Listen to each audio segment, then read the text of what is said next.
Assalamualaikum warahmatullahi wabarakatuh. Waalaikumsalam warahmatullahi wabarakatuh.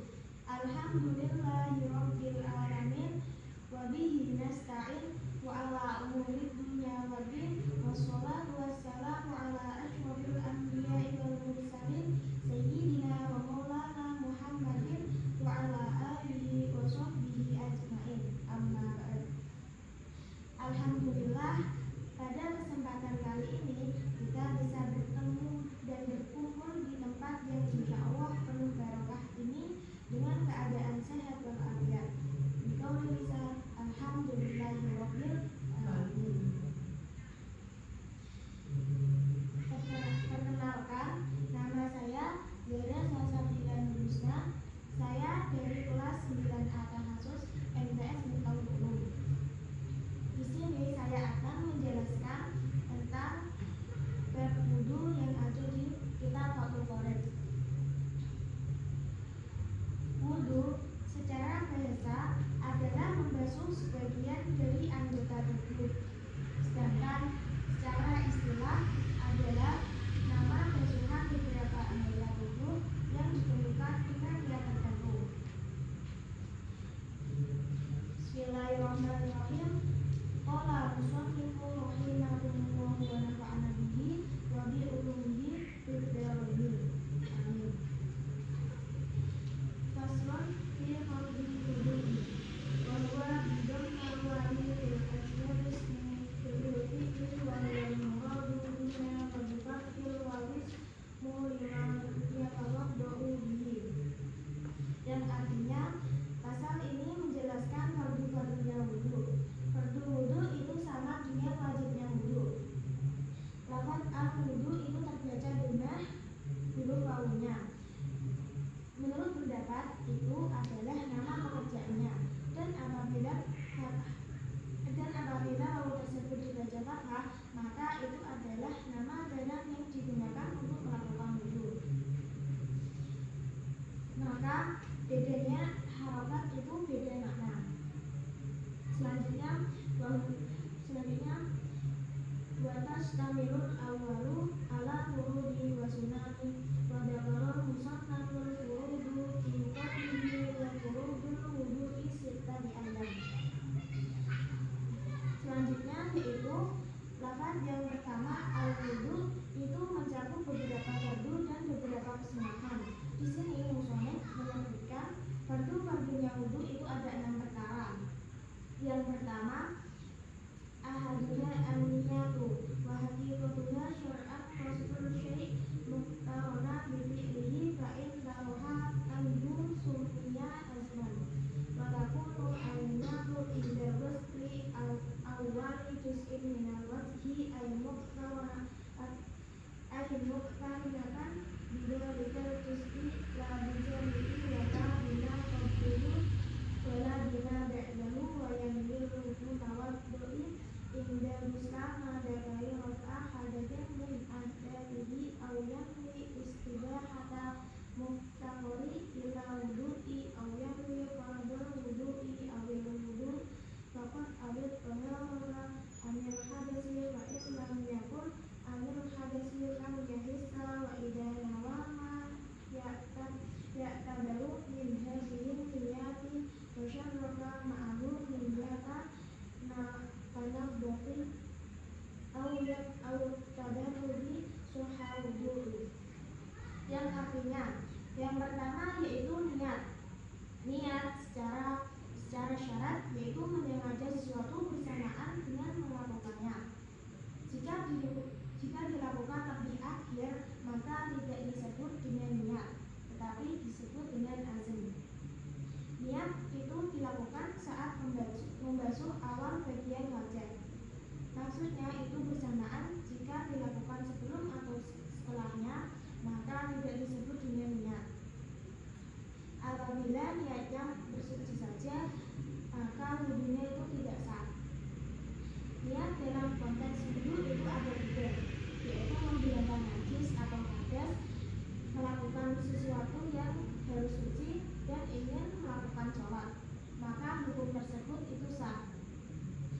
Yang kedua yaitu wasani goslu jami'il wajhi wa hadduhu turan ma baina mana bi'isya'il wa'si golida wa akhiril lahiri wa wal abona yang dulu alihina ustamus sumla yajtamilu muqaddimunya bidya wani wa mu'akhorina bi'udini wa hidduhu ardon ma baina uduni wa idakana ala wajhi sya'il hafirun au kafirun wa beda solum ma'i ilaihi ma'al basyarati al-lati tahtahu wa amma yang yabagati al-kafiratu bi'anam ya'il muqafalu basyarana min hilaliha wa yakti dostu dohiroha wa hilatil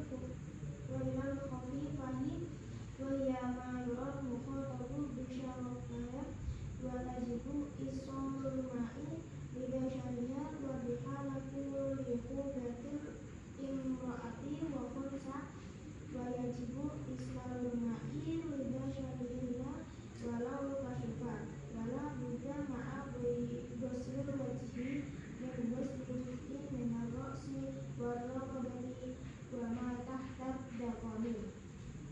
Yang kedua adalah membasuh seluruh wajah. Batasan panjang wajah adalah anggota di antara tempat-tempat tumbuhnya rambut dan pangkalnya. Maksudnya yaitu batasan wajah antara tempat tumbuhnya rambut di sini sampai pangkalnya. Pangkalnya ada di dua rahang atau lalina. Itu tempatnya gigi bawah yang ujungnya bertemu dengan jenggot dan pangkalnya berada di telinga. Jadi membasuh wajah itu harus sampai sini, sampai terbasuh semua hingga ke telinga. Dan batasan lebar wajah itu antara kedua telinga. Batasannya jadi ini lebarnya sampai ke telinga. Apabila di wajah terdapat bulu yang tipis atau tebal, maka wajib mengalirkan air pada bulu tersebut.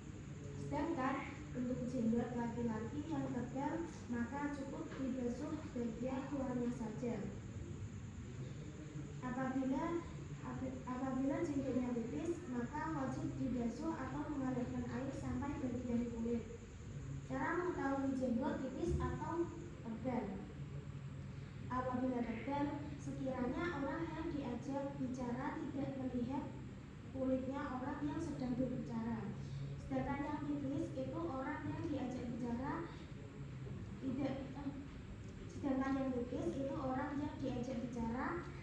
melihat kulit orang yang sedang berbicara. Dan apabila perempuan atau kunca, yang dimaksud kunca adalah orang yang memiliki dua kelamin, maka itu wajib dibasuh atau mengalirkan air sampai ke dalam kulit.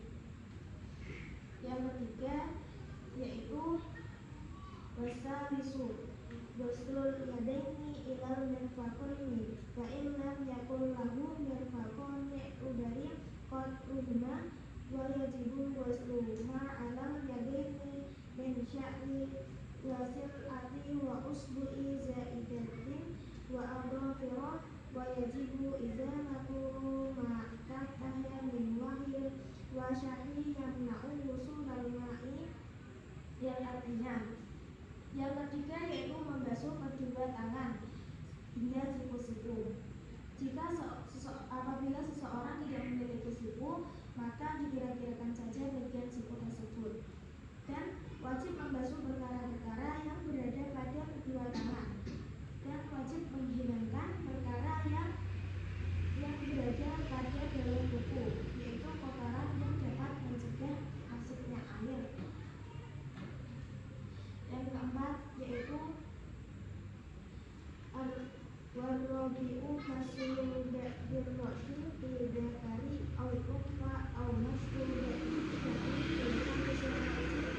wala taba'ayyina yadu bil mashki bal yajuzu bihal kholi wa bilhiya walau basara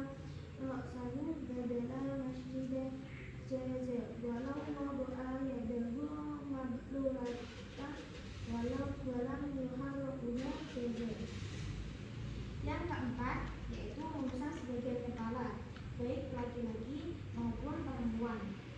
Atau mengusap sebagian kepala tidak harus langsung menggunakan tangan untuk mengusap kepala.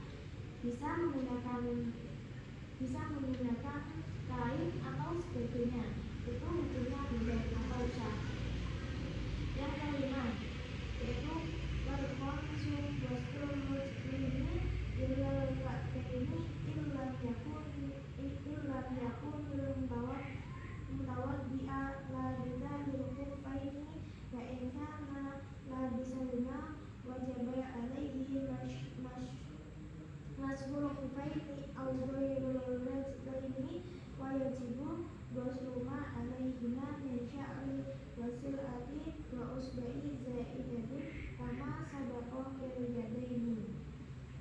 Yang kelima adalah membasuh kedua kaki hingga mata kaki. Apabila menggunakan muzah itu adalah sejenis paku, maka wajib untuk mengusap muzah tersebut dan wajib membasuh perkara-perkara yang berada pada kedua kaki.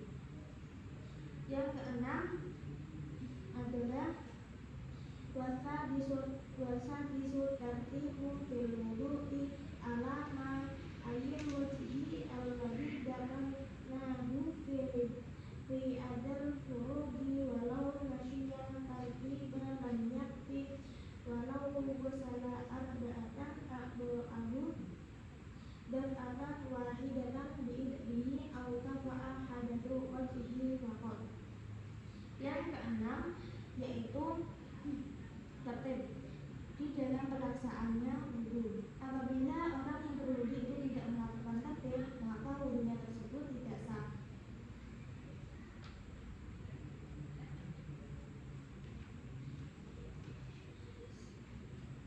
Selanjutnya yaitu pasal yang menjelaskan perkara-perkara yang membatalkan wudu. Di sini musonef menjelaskan tentang perkara-perkara yang menjelaskan wudu itu ada 6 perkara. Yang pertama yaitu keluarnya sesuatu dari jalan dua, yaitu kubur dan dubur. Orang yang memiliki wudu yang hidup yang jelas jenis kelaminnya, baik yang keluar itu adalah sesuatu yang bisa keluar seperti kencing dan tai, atau yang jarang keluar seperti darah dan kerikil, baik yang najis seperti contohnya tadi, atau suci seperti ular kecuali sperma yang keluar sebab mimpi yang dialami oleh orang yang memiliki wudu. Yang kedua yaitu tidur dengan keadaan tidak menetapkan tandanya dalam sebagian refleksi. Maka orang yang tidur itu wudunya menjadi batal apabila dengan keadaan tidak menetapkan tandanya. Yang ketiga yaitu hilangnya akal. Maksudnya hilangnya akal itu tidak berfungsi sebab mabuk, gila, epilepsi atau selainnya. Yang keempat yaitu bersentuhnya kulit laki-laki dan kulit perempuan. Yang keempat yaitu bersentuhan kulit laki-laki dengan kulit perempuan lain yang bukan mahram, walaupun sudah meninggal dunia. Yang dimaksud dengan laki-laki dan perempuan adalah laki-laki dan perempuan yang telah mencapai batas syahwat menurut pandangan umum. Dan yang dimaksud dengan mahram adalah wanita yang haram dinikahi karena ikatan nasab, rambut atau yang lain.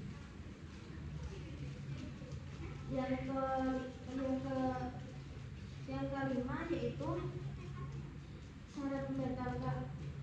Yang kelima perkara yang membatalkan wudu itu bersentuhan menyentuh kemaluan anak Adam dengan bagian dalam telapak tangan, baik kemaluan sendiri ataupun orang lain, laki-laki ataupun perempuan, kecil ataupun besar, masih hidup ataupun sudah meninggal dunia.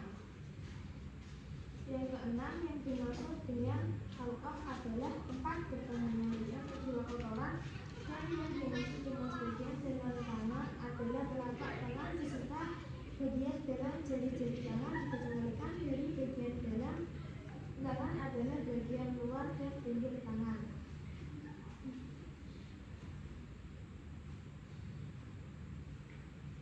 Terima kasih.